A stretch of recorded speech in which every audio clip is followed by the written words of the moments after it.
स्वागत है आपका आपके अपने YouTube चैनल कॉमर्शियल गुरुजी में, जहां मिलता है आपको क्वालिटी एजुकेशन। तो आज का वीडियो आप सभी BHU स्टूडेंट्स के लिए बहुत ही ज़्यादा खास होने वाला है, क्योंकि आज के इस वीडियो में मैं बात करने वाला हूं ओपन बुक एग्जामिनेशन के सारे कंप्लीट प्रोसेस के बारे में। तो इस वीडियो को पूरा देखिएगा, वीडियो को स्किप मत करिएगा, वरना इंफॉर्मेशन भी मिस हो जाएगी। उसके साथ साथ मैं आप सभी लोगों से रिक्वेस्ट करूंगा कि आप इस वीडियो को ज़्यादा से ज़्यादा शेयर करें, ताकि इस वीडियो के माध्यम से जो भी ओपन बुक एग्जामिनेशन से रिलेटेड एकदम सटीक और ऑथेंटिक इंफॉर्मेशन है वो सभी BHU स्टूडेंट के पास पहुंच सके।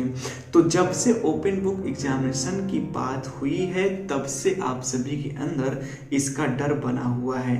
तो मैं इस वीडियो के माध्यम से पूरी कोशिश करूंगा कि आपके अंदर से ओपन बुक एग्जामिनेशन का जो डर है, जो भूत सवार हुआ है सबके मन में, उसको दूर किया जा सके। और मुझे विश्वास है कि इस वीडियो के माध्यम से आपको सारे प्रोसेस के बारे में एकदम अच्छे से जानकारी मिल जाएगी, क्योंकि मैं इस वीडियो में आपको डेमोन्स्ट्रेशन के साथ साथ सारा प्रोसेस समझाने वाला हूँ। तो ये वीडियो सभी BHU स्टूडेंट के लिए इम्पॉर्टेंट है, चाहे वो UG कैंडिडेट हो, चाहे वो PG कैंडिडेट हो, चाहे आपका एडमिशन मेन कैंपस में हुआ है, चाहे आपका एफिलिएटेड में हुआ है, चाहे आप इस साल एडमिशन लिए हैं या फिर आप एग्जिस्टिंग स्टूडेंट हैं BHU के। क्योंकि BHU ने साफ कर दिया है कि सभी सेमेस्टर एग्जाम जो है कि ओपन बुक एग्जामिनेशन ही होने वाला है। तो ये वीडियो आप सभी के लिए बहुत ही इम्पॉर्टेंट है। तो इस वीडियो में मैं जो भी बातें आपसे करूंगा, जो भी बात आपको समझाऊंगा, आप प्लीज उसे ध्यान से समझिएगा, क्योंकि ये प्रोसेस काफी क्रूशियल है और इस प्रोसेस को आप सभी कैंडिडेट्स को करना ही पड़ेगा जैसे जैसे आपके एग्जाम होंगे। बात करें सेमेस्टर एग्जामिनेशन की, तो सेमेस्टर एग्जामिनेशन जनवरी से स्टार्ट होंगे और जो न्यू कमर्स है, जिनका न्यू एडमिशन हुआ है UG एंड PG में, जहां तक बात करें उनके एग्जामिनेशन फरवरी या फिर मार्च में स्टार्ट होंगे। तो आपको एग्जाम तो देना ही देना है, तो इसलिए ये वीडियो आपके लिए बहुत ही ज़्यादा खास है। तो चलिए शुरुआत करते हैं इस वीडियो की, और मैं आपको लेके चलता हूँ अपने मोबाइल स्क्रीन पर। तो सबसे पहले आप सभी स्टूडेंट्स को विजिट करना है bhuonline.in पर। जैसे आप bhuonline.in पर विजिट करेंगे, आपके सामने regular exam school student portal bhu.ac.in का आइकॉन दिखेगा। आपको सिंपली स्टूडेंट पोर्टल पर सिंपली क्लिक करना है। जैसे आप क्लिक करेंगे तो आपको यहाँ पर लॉगिन पैनल में ईमेल ID उसके साथ साथ पासवर्ड पूछा जाएगा साइन इन करने के लिए। तो फिलहाल में जो BHU के स्टूडेंट हैं, यानी कि जो एग्जिस्टिंग स्टूडेंट हैं और उनका जो एक स्टूडेंट पोर्टल है, वो सिंपली यहाँ से लॉगिन कर लेंगे। लेकिन जो न्यू एडमिटेड कैंडिडेट हैं उन्हें यहाँ से पहले रजिस्ट्रेशन करना पड़ेगा। लेकिन अभी फ़िलहाल उनका जो है सेक्शन UG एंड PG का अभी ओपन नहीं हुआ है। जैसे उनका सेक्शन यहाँ से ओपन होगा, मैं उनके लिए जो है सेपरेट वीडियो बनाऊंगा और पूरा प्रोसेस समझाऊंगा किस तरीके से एग्जामिनेशन फॉर्म फिलअप करना है, किस तरीके से आपको एनरोलमेंट फॉर्म फिलअप करना है, कैसे लॉगिन करना है। बहुत सारे कैंडिडेट्स ने student from all India examination पर क्लिक करके जो है कि अपना एनरोलमेंट फॉर्म भर दिया, जो कि सही नहीं है। उन्हें फिर से मौका मिलेगा जब UG PG का पोर्टल ओपन हो जाएगा। तो प्लीज़ जिन भी कैंडिडेट्स ने अभी तक लॉगिन नहीं किया है वो लॉगिन ना करें जब तक UG एंड PG का पोर्टल यहाँ पर ओपन नहीं हो जाता है। तो चलिए, जब ओपन होगा तो लॉगिन करके आपको इसी प्रोसेस से गुजरना पड़ेगा। तो हम लोग यहाँ पर सिंपली साइन इन कर लेते हैं और चलते हैं स्टूडेंट डैशबोर्ड पर। तो जैसे ही आप साइन इन करेंगे, आपके सामने यहाँ पर डैशबोर्ड ओपन हो जाएगा 2021 का। तो आप यहाँ पर कई सारे आइकॉन देख सकते हैं, new enrollment, another course, examination form, mobile number update वगैरह वगैरह। हम लोग को सीधे विजिट करना है लाइव टेस्ट पे। आप सभी को मैं एक इम्पॉर्टेंट इन्फॉर्मेशन दे दूँ, अगर आपको ओल्ड क्वेश्चन पेपर चाहिए तो आपको अपने डैशबोर्ड से यहाँ पर ओल्ड क्वेश्चन पेपर जो है कि सारे सब्जेक्ट्स के यहाँ पर अवेलेबल हैं। आप यहाँ से जो है कि ओल्ड क्वेश्चन पेपर डाउनलोड करके उनका पैटर्न देख सकते हैं, क्वेश्चंस को देख सकते हैं और समझ सकते हैं किस टाइप के और कैसे जो क्वेश्चन पूछे जाते हैं। तो आपको यहाँ से मिल जाएगा। अगर आपको पेपर चाहिए तो आप मुझे कमेंट बॉक्स में बताइएगा और टेलीग्राम पर मुझसे कांटेक्ट करिएगा। मैंने ट्विटर, इंस्टा, उसके साथ साथ टेलीग्राम का लिंक जो है डिस्क्रिप्शन दे रखा है। अगर आप कोई प्रॉब्लम हो रही है तो आप टेलीग्राम या फिर इंस्टा से मुझसे डायरेक्टली जुड़ सकते हैं और अपनी क्यूरी पूछ सकते हैं। तो आपको यहाँ से जो है कि ओल्ड क्वेश्चन पेपर बड़े आसानी से आपको मिल जाएगा।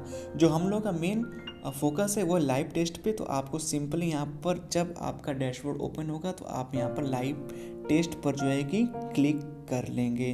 तो अगर आपको मोबाइल में देखने में दिक्कत हो रही है तो आप सिंपली इसको जो है कि डेस्कटॉप मोड पे जो है ओपन कर लीजिए। तो जैसे आप डेस्कटॉप मोड पे ओपन करेंगे आपका व्यू कुछ ऐसा दिखाई देगा। अब यहाँ पर सबसे पहले इंस्ट्रक्शन दिया है तो सारे इंस्ट्रक्शन को हम लोग पहले देख लेंगे और इंस्ट्रक्शन पढ़ने के बाद मैं आपको डेमोन्स्ट्रेशन करके दिखाऊंगा कि आपको किस तरीके से पेपर मिलेगा BHU से, किस तरीके से आप लॉगिन करेंगे और किस तरीके से आप पेपर लिखने के बाद उसे अपलोड करेंगे। तो बिल्कुल परेशान मत होइए, पेशेंस रखिए, एक एक चीज़ को हम लोग यहाँ बारीकी से देखेंगे और उसके बाद हम लोग आगे बढ़ेंगे। तो यहाँ पर हिंदी एंड इंग्लिश दोनों में इंस्ट्रक्शन दे रखा है, आपको जिस भी लैंग्वेज में सूटेबल हो आप उस तरीके से जो है पढ़ सकते हैं।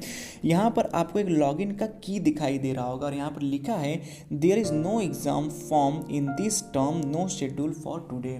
देखिए, जब भी आपका एग्ज़ाम होगा, जिस दिन आपका एग्ज़ाम होगा, आपको 30 मिनट पहले ही लॉगिन कर रखना है और यहीं पर आपको जो है कि सारा कुछ जो है कि अवेलेबल होगा। यहाँ पर आपको लॉगिन नहीं करना है, सारा कुछ जो है ऑटोमेटिक है। यहीं से आपको जो है कि पेपर वगैरह सारा सबमिशन जो है कि सारा पेपर अपलोड वगैरह सारा कुछ यहीं से देखने को मिल जाएगा। तो सबसे पहले हम लोग इंस्ट्रक्शन देख लेते हैं और इंस्ट्रक्शन को पढ़ लेते हैं कि क्या बताया गया है इंस्ट्रक्शन में। तो चलिए पढ़ते हैं इंस्ट्रक्शन को ध्यान से, और इंस्ट्रक्शन को ध्यान से पढ़ेंगे तो आपको आधी चीज़ें अपने आप ही समझ में आ जाएंगे। बाकी जहाँ प्रॉब्लम होगी मैं आपको एक्सप्लेन करूँगा। चलिए पढ़ते हैं इंस्ट्रक्शन को। शैक्षणिक सत्र 2021 के इंटरमीडिएट सेमेस्टर के छात्रों के लिए सेमेस्टर परीक्षाएं समयबद्ध ऑनलाइन ओपन बुक परीक्षा OBE है। इस परीक्षा में छात्रों को उत्तर लिखने के लिए पुस्तकों और अन्य संसाधन सामग्री का सहयोग लेने पर कोई प्रतिबंध नहीं है और वे परीक्षा को दूरस्थ रूप से अपने घर किसी अन्य स्थान से दे सकते हैं। ऑनलाइन OBE प्रणाली में परीक्षा की संपूर्ण अवधि के लिए ऑनलाइन प्लेटफॉर्म की उपलब्धता की आवश्यकता नहीं होती है। इंटरनेट कनेक्टिविटी के साथ एक PC, लैपटॉप, मोबाइल फ़ोन की आवश्यकता है। परीक्षा शुरू होने पर पोर्टल से प्रश्न पत्र डाउनलोड करने के लिए, अंत में पोर्टल पर हस्तलिखित उत्तर पुस्तिकाएं अपलोड करने के लिए। यानी कि अगर आपके पास मोबाइल फ़ोन है तो भी आप बड़े आसानी से अपना एग्ज़ाम दे सकते हैं। ज़रूरी नहीं है कि आपके पास PC या फिर लैपटॉप ही हो। यानी कि अगर आपके पास स्मार्टफोन है तो आप बड़े आराम से जो है कि अपना एग्ज़ाम दे लेंगे, अपने घर बैठे, घबराने की कोई बात नहीं है।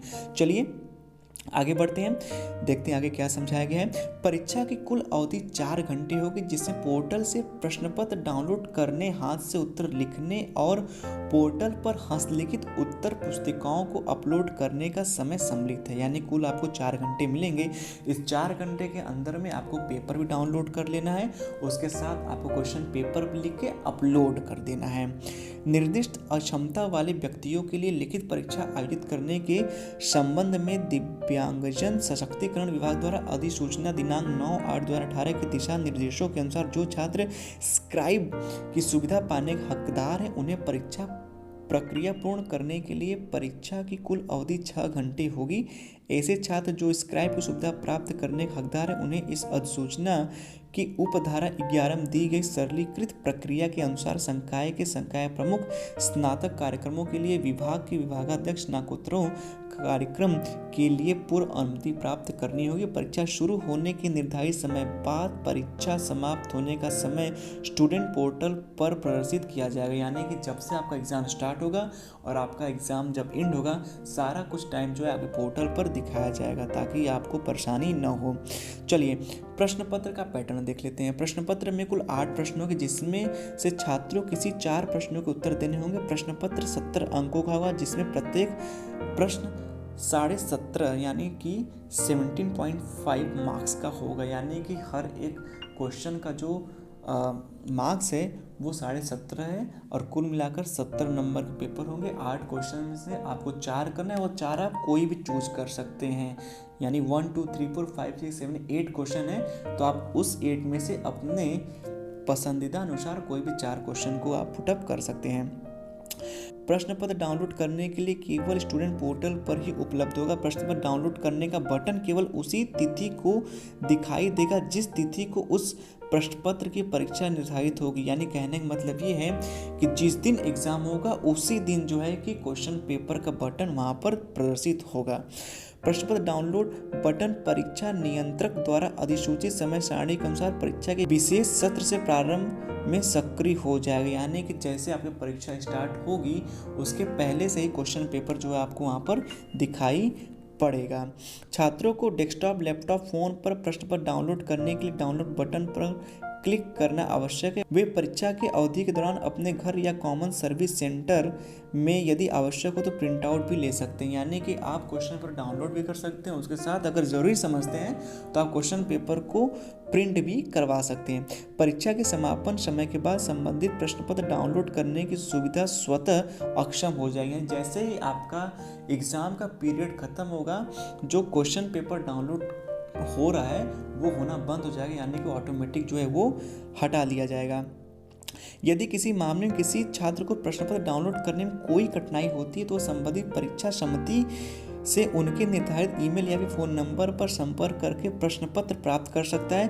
परीक्षा समिति प्रश्न पत्र सीधे छात्र के ईमेल पते, फ़ोन या फिर व्हाट्सएप पे भेज देगी। हालांकि इस विकल्प का उपयोग केवल आपात स्थिति में ही किया जा सकता है। कहने का मतलब ये है कि अगर कोई कैंडिडेट प्रश्न पत्र डाउनलोड नहीं कर पा रहा है तो वो जो है कि दिए गए ईमेल से या फ़ोन नंबर पर कांटेक्ट करेगा, तो जो क्वेश्चंस पेपर है वो या तो ईमेल पे कैंडिडेट के या तो फिर व्हाट्सएप पर सेंड कर दिया जाएगा। लेकिन ये तभी होगा जब कोई इमरजेंसी हो।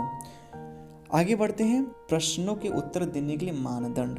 नियमानुसार जब किसी स्क्राइब की अनुमति नहीं दी जाती है, छात्रों को उत्तर अपने हाथ से स्वतः लिखना चाहिए। टाइप किए उत्तर स्वीकार नहीं किए जाएंगे। उत्तर काले या नीले पेन का उपयोग करके एक सादे सफ़ेद A4 आकार के कागज़ केवल एक तरफ का उपयोग किया जाना है पर हाथ से लिखा जाना चाहिए। यानी कि आपको A4 पेपर का इस्तेमाल करना है और जिस पेपर पे आप आंसर लिखेंगे वो सिर्फ एक पेज पे होना चाहिए। यानी कि पेपर के दोनों साइड आपको आंसर बिल्कुल नहीं लिखना है, सिर्फ और सिर्फ एक साइड आपको आंसर लिखना है। प्रत्येक प्रश्न का उत्तर 350 शब्दों या फिर 3 सादे A4 आकार के पेपर में दिया जा सकता है। केवल एक तरफ का उपयोग किया जाना है। यानी कि आपको पेपर के एक साइड लिखना है, दोनों साइड नहीं लिखना है। और ध्यान दीजिएगा कि 3 पेज का ही आप इस्तेमाल करें और मैक्सिमम जो है कि 350 शब्द आप जो है कि उसमें लिखिए। प्रत्येक प्रश्न के उत्तर एक नए पृष्ठ से शुरू होने चाहिए। सभी पृष्ठों को क्रमांकित किया जाना चाहिए और प्रत्येक प्रपत्र पर परीक्षा अनुक्रमांक लिखा जाए। यानी कि जो भी आपका आंसर होगा वो आपके नए पेज से शुरू होना चाहिए और हर एक पेज पे आप पेज नंबर, उसके साथ साथ हर एक पेज पे अपना रोल नंबर लिखेंगे। छात्र उत्तर के लिए उपयोग की जाने वाली पहली शीट पर अपने पाठ्यक्रम का नाम, सेमेस्टर, परीक्षा अनुक्रमांक, प्रश्न पत्र कोड, प्रश्न पत्र शीर्षक, परीक्षा की तिथि और समय लिखेंगे। तो जो भी आपका आंसर शीट होगा उसके पहले पेज पर, जैसे आपको 4 क्वेश्चन करने हैं तो चारों क्वेश्चन के पहले पेज पर आपको क्या करना है कि पहले तो अपने कोर्स का नाम लिख लेना है, अपना सेमेस्टर लिख लेना है, उसके बाद अपने एग्ज़ाम रोल नंबर, उसके बाद पेपर कोड, उसके बाद पेपर टाइटल, उसके बाद जो है कि पेपर का डेट एंड टाइम आपको लिखना है। हर क्वेश्चन के मेन पेज यानी कि जो आप आंसर दे रहे हैं उसके मेन पेज पे ये लिखा जाना चाहिए। चलिए आगे बढ़ते हैं। पोर्टल पर उत्तर पुस्तिका अपलोड करना। उत्तर पुस्तिकाओं को अपलोड करने के लिए उपकरण स्टूडेंट पोर्टल पर उपलब्ध है। ऑनलाइन मूल्यांकन की प्रक्रिया आसान बनाने और यह सुनिश्चित करने के लिए प्रश्नवार अंकन हो। अपलोड टूल के लिए आवश्यक है कि प्रत्येक प्रश्न के उत्तर पत्रक अलग अलग अपलोड किए जाएं। इसलिए छात्रों को अपलोड किए गए टूल में दिए गए संबंधित प्रश्न पत्र के सापेक्ष केवल उनके द्वारा उत्तरित प्रत्येक प्रश्न की उत्तर पुस्तिकाओं को ही अपलोड करना है। कहने का मतलब ये है कि जब आप अपना आंसर लिख लेंगे तो आपको अपना आंसर सीट यानी कि जो आपका पेज है वो 1 बाय 1 ही अपलोड करना है, यानी कि 1 टाइम 1 पेज, यानी कि आप एक बार में एक पेज ही जो है कि अपलोड कर सकते हैं। ये सोचिए कि आप एक साथ कर दें तो बिल्कुल भी नहीं। आगे मैं आपको समझाऊंगा कैसे आपको अपलोड करना है, परेशान मत होइए। चलिए आगे बढ़ते हैं। छात्रों को परीक्षा की कुल अवधि के भीतर हस्तलिखित उत्तर पुस्तिकाएं अपलोड करनी है। जो छात्र परीक्षा की संपूर्ण अवधि के दौरान पोर्टल पर उत्तर पुस्तिकाओं को अपलोड करने में असमर्थ होंगे उन्हें संबंधित प्रश्न पत्र परीक्षा में अनुपस्थित माना जाएगा। यानी अगर आप अपलोड नहीं कर पाते हैं तो आपको अनुपस्थित मान लिया जाएगा। यदि किसी कारणवश किसी छात्र को अपलोड टूल का उपयोग करके स्टूडेंट पोर्टल पर उत्तर पुस्तिकाओं को अपलोड करना मुश्किल लगता है तो संबंधित परीक्षा समिति को उनकी निर्दिष्ट ईमेल पर ईमेल के माध्यम से उत्तर पुस्तिकाओं की स्कैन की गई छवियों को पीडीएफ प्रारूप में भेज सकता है। अगर किसी को प्रॉब्लम हो रही है अपलोड करने में तो आपके एग्ज़ाम के टाइम में आपके ही डिपार्टमेंट के कुछ ईमेल्स दिए रहेंगे, आप उन ईमेल्स पर अपने आंसर शीट को पीडीएफ में कन्वर्ट करके सेंड कर सकते हैं अगर आप पोर्टल पर अपलोड नहीं कर पाते हैं तो। हालांकि इस विकल्प का उपयोग केवल आपात स्थिति में किया जा सकता है। इस मोड में इस तरह की पुस्तिकाएं संबंधित परीक्षा समिति द्वारा केवल तभी स्वीकार की जाएंगी जब परीक्षा समिति को परीक्षा की संपूर्ण अवधि के भीतर प्राप्त होगी। ऐसे छात्र जिनकी प्रस्तुतियां संबंधित परीक्षा की संपूर्ण अवधि के बाद प्राप्त होंगे उन्हें संबंधित प्रश्न पत्र परीक्षा में अनुपस्थित माना जाएगा। यानी कि जो आपको टाइम लिमिट दिया गया 4 घंटे का, उसी के अंदर आपको जो है कि ईमेल पर भी पीडीएफ सेंड करना होगा। अगर बहुत ज़्यादा सर्वर डाउन होता है तो आपको 30 मिनट एक्स्ट्रा यानी कि 4.5 घंटे का पूरा टाइम दिया जाएगा। चलिए आगे बढ़ते हैं। उत्तर पुस्तिकाओं को पोर्टल पर अपलोड करने के बाद छात्रों को क्रॉस चेक करना होगा कि अपलोड की गई छवियां स्कैन की गई फाइलें सुपाठ्य हैं। यदि फाइलें चित्र सुपाठ्य नहीं है तो पहले से अपलोड की गई छवि को हटाने के बाद साफ सुथरी पठनीय छवियों को अपलोड किया जाए। उत्तर अपलोड करने की प्रक्रिया पोर्टल पर उपलब्ध ओबीई नियमावली में देखी जा सकती है। कहने का मतलब ये है कि जो पिक आप अपलोड कर रहे हैं, स्कैन करके अपलोड कर रहे हैं, अगर वो साफ सुथरी नहीं है तो आप उन्हें डिलीट करके फिर से अपलोड कर सकते हैं। ये डिलीट का ऑप्शन और आप कैसे देख सकते हैं सारा मैं कुछ आपको आगे समझाऊंगा और दिखाऊंगा भी। ओबीई मॉड्यूल पर उत्तर पुस्तिकाएं जब एक बार लीव एंड फिनिश बटन पर क्लिक करके सबमिट कर दी जाती तो अपलोड की गई उत्तर पुस्तिकाओं में कोई बदलाव संभव नहीं होगा। यानी कि आप जब सारा अपलोड करने के बाद सबमिट बटन पे क्लिक कर देंगे यानी लीव एंड फिनिश बटन पे क्लिक कर देंगे तब आप अपने आंसर शीट को न तो आप डिलीट कर सकते हैं न ही उसे आप चेंज कर सकते हो। इस बात का ध्यान रखिएगा। जब सारा कुछ प्रोसेस हो जाए तभी आप जो है कि लीव एंड फिनिश बटन पर क्लिक करिएगा। परीक्षा समापन के समय के बाद संबंधित प्रश्न पत्र की उत्तर पुस्तिकाओं को अपलोड करने की सुविधा स्वतः अक्षम हो जाएगी। यानी कि जो आपको टाइम दिया गया 4 घंटे का या फिर 30 मिनट और जोड़ लें अगर सर्वर डाउन है 4.5 घंटे का, अगर उसके अंदर में आपने या तो अपलोड नहीं कर दिया या तो आपने पीडीएफ कन्वर्ट करके ईमेल पे नहीं सेंड कर दिया तो उसके बाद जो है कि सारा कुछ ऑटोमेटिक जो है कि ख़त्म हो जाएगा, डिस्कनेक्ट हो जाएगा। वहाँ पर आपके पोर्टल पर कुछ भी काम नहीं करेगा। तो इस चीज़ का ध्यान रखिएगा, टाइम बहुत इंपॉर्टेंट है। आगे चलते हैं। अनुचित साधनों का उपयोग। वर्तमान में ऑनलाइन ओबीई में निम्नलिखित में से किसी छात्र द्वारा अनुचित साधन के प्रयोग के रूप में माना जाएगा। लिखावट छात्र की नहीं है। एक से अधिक छात्रों द्वारा अपलोड की गई उत्तर पुस्तिकाओं की छवि पीडीएफ फाइल समान है।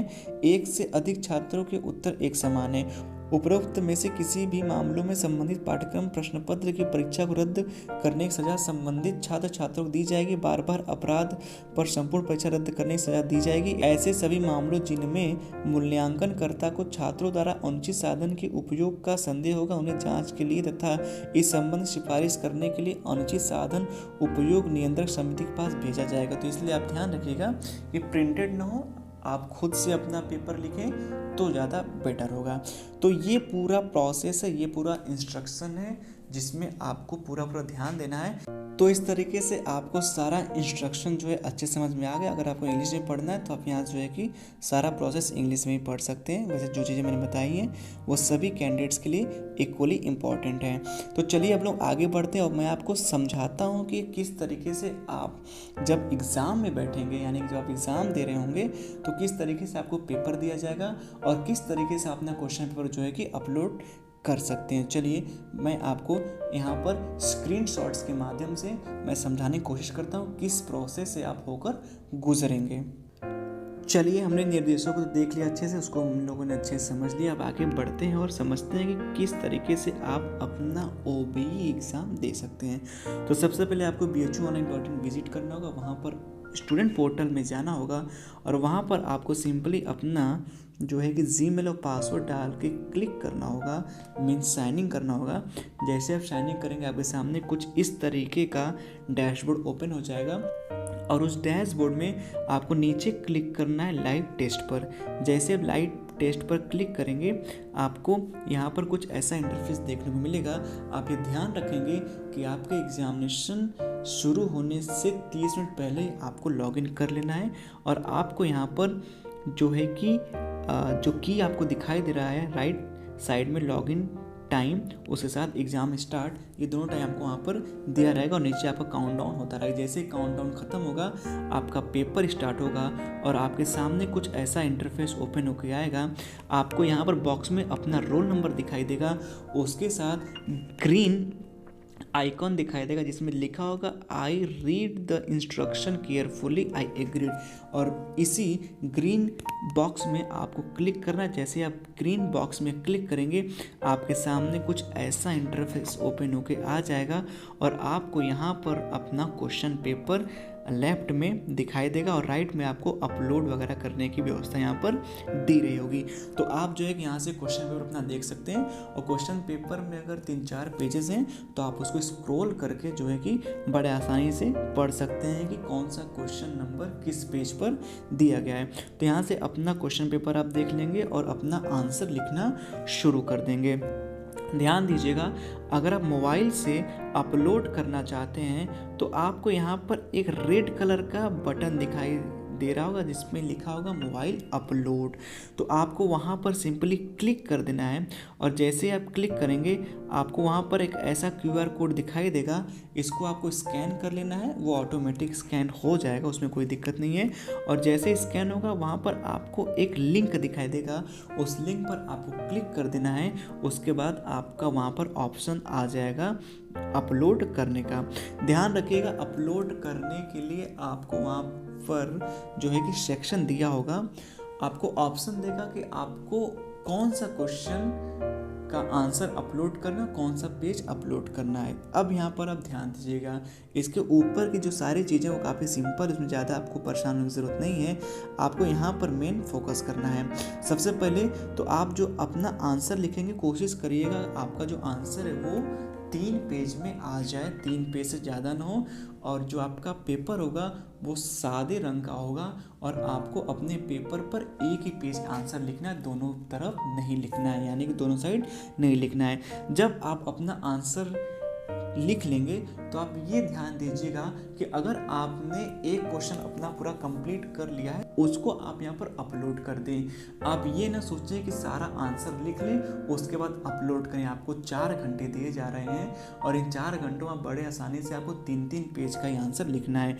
तो आप ये फॉर्मूला अपनाइएगा, 1 क्वेश्चन कंप्लीट हुआ उसके साथ ही आपने उस क्वेश्चन को जो है अपलोड कर दिया। अपलोड करने के लिए आपको यहाँ पर ध्यान देना होगा कि आपको यहाँ ब्लू कलर में बटन दिखाई दे, इसमें लिखा होगा आंसर अपलोड सेक्शन। तो आंसर अपलोड सेक्शन जैसे आप क्लिक करेंगे तो आपको वहाँ पर सारे क्वेश्चन के सेक्शन दिखाई देंगे और आपने अगर 5वां क्वेश्चन किया हुआ है तो 5वें क्वेश्चन पे क्लिक करेंगे तो 5वें क्वेश्चन का page number 1, page number 2, page number 3, यानी कि पेज नंबर 1 अपलोड कर लेंगे उसके बाद क्लिक करेंगे फिर से तो पेज नंबर दूसरा ओपन होगा और दूसरा अपलोड कर लेंगे, फिर क्लिक करेंगे तो पेज नंबर तीसरा अपलोड होगा। उसके बाद अगर आपको क्वेश्चन नंबर दूसरे का अपलोड करना है तो आप यहाँ से दूसरा सेलेक्ट कर लेंगे और दूसरा जैसे सेलेक्ट करेंगे तो फिर उसमें पेज नंबर 1 2 3 जो है कि होता जाएगा। कहने का मतलब है आप जो भी क्वेश्चंस का आंसर लिखेंगे आपको सब पे पेज नंबर डाल देना। जैसे आपने 5वें क्वेश्चन का आंसर लिखा तो 5वें क्वेश्चन का पहला पेज 1, दूसरा 2, तीसरा 3 आपको ये पेज लिख देना है और एक एक करके अपलोड होगा, एक साथ कभी भी अपलोड नहीं होगा। और अपलोड जब भी होगा तो आपके गैलरी में जाएगा और गैलरी से आप जो है कि ध्यान से आप अपलोड करेंगे। ऐसा मत करिएगा कि क्वेश्चन नंबर 8वें को आप 5वें में डाल दीजिए, क्वेश्चन नंबर दूसरे को आप 4थे में डाल दीजिए। तो इस चीज़ का ध्यान रखिएगा और पेज नंबर आप जो है कि उसमें ज़रूर से डाल देंगे। इसलिए मैं आपको समझा रहा हूँ कि आप जैसे अपना एक क्वेश्चन कंप्लीट करें आप उसको अपलोड कर दें, ठीक है। तो इस तरीके से आप अपना जो है कि आंसर पूरा अपलोड कर देंगे। अपलोड कर देने के बाद आप जब आगे बढ़ेंगे तो आपको यहाँ पर व्यू का ऑप्शन दिखेगा। तो आप व्यू के ऑप्शन पे क्लिक करके आप देख सकते हैं कि आपका आंसर शीट सही से अपलोड हुआ है कि नहीं, सही से रीडेबल है कि नहीं। उसके साथ अगर आप गलती से अगर दूसरा पेज अपलोड कर देते हैं तो आपको वहाँ पर डिलीट का ऑप्शन दिया हुआ है। आप जो है कि डिलीट करके फिर से जो है कि अपलोड कर सकते हैं। तो बहुत ज़्यादा परेशानी और घबराने की बात यहाँ पर नहीं है। तो जब आपका ये एग्ज़ाम पूरा कंप्लीट हो जाएगा तो आपको यहाँ पर ग्रीन कलर का एक आइकन दिखेगा जिसमें लिखा होगा लीव एंड फिनिश। तो जब आप एकदम एश्योर हो जाएगा you have completed, you have done, तभी आप लीव एंड फिनिश पर क्लिक करिएगा।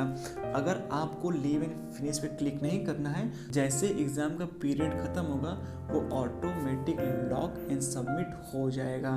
तो एक बार लॉक और सबमिट हो गया तो उसमें आप कुछ भी कर नहीं सकते। लेकिन आप अगर टाइम के पहले फिनिश कर लेते हैं तो आप लीव एंड फिनिश के बटन पर क्लिक करके जो है कि आप अपना एग्ज़ाम जो है कंप्लीट कर सकते हैं। तो आपका यहाँ से जो है कि सारा जो है प्रोसेस जो है कि अब समाप्त हो जाएगा। तो इस तरीके से ये आपका पूरा ओपन बुक एग्जामिनेशन का पूरा प्रोसेस है। अगर आपको अभी भी कोई प्रॉब्लम हो रही है तो आप मुझसे टेलीग्राम पर कांटेक्ट करके आप इसके बारे में मुझसे जानकारी ले सकते हैं। हालांकि मैंने पूरे स्टेप बाय स्टेप आपको समझा दिया है। अगर फिर भी आपको कोई दिक्कत होगी तो मैं आप लोगों के लिए दूसरा वीडियो भी क्रिएट कर दूंगा। तो आज की वीडियो में बस इतना ही और इस वीडियो को आप जरूर शेयर करिएगा, जुड़े रहिएगा मेरे साथ, क्योंकि आपको हमेशा यहाँ से मिलता रहेगा सबसे जेन्युइन सबसे रियल कंटेंट। मिलते हैं नई वीडियो में कुछ नए अपडेट के साथ।